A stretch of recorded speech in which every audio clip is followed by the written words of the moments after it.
Ang pagtuturo kay Ate Joby magmotor. Nagulantang ako kasi bigla siya sumigaw. Tinawag niya ako. Natakot naman ako. Sakala ko nabangga na siya. Nagyayabang niya sa akin, nakarami na daw siya, nakalayo daw siya ng walang hawak ng kamay. Eh nung nakatingin na ako, hindi na niya uli nagawa, mas kinabahan na siya. So magtatago tayo. Titignan natin kung talagang totoo yung sinasabi. Ano siya, naikot siya.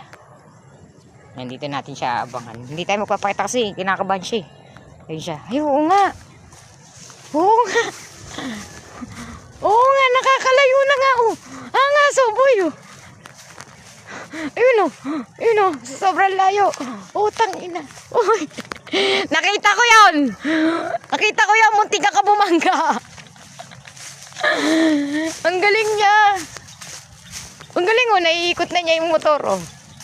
Ayun o. Naiikot niya. Nakita nyo? Naiikot na niya yung motor.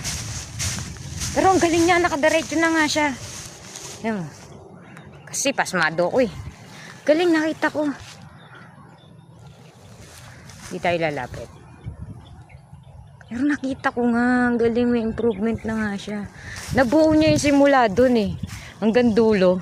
Sa sobrang niyang dire-diretso, dahil sa sobrang nakadiretso na nga siya, diretso niya hanggang dulo, munti ka siya mabangga. Yan, tingnan natin. Nakita ko yung kanina ha, dire-diretso ka ha. Nakalimutan mo tuloy lumiko. Good job. Oh. Ang galing nga. Bigla-bigla kasi na preno eh. Huwag mong biglayin yung preno. Pag alanganin lang, tsaka magpreno.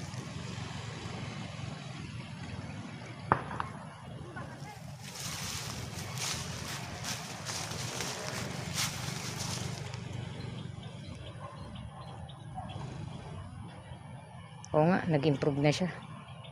Kita nyo? Galing.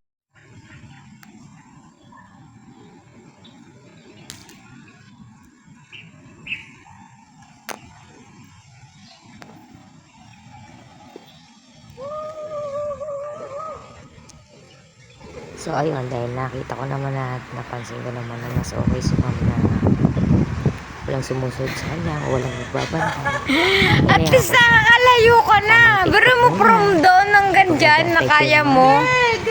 Abangan mo rin ma'am. Pag kinakabahan ka lang, medyo napapaganon ka ng throttle. Pero goods na. May ang laki na improvement mo ngayon. Ganito pala pag okay. Popost ko yan. Sige.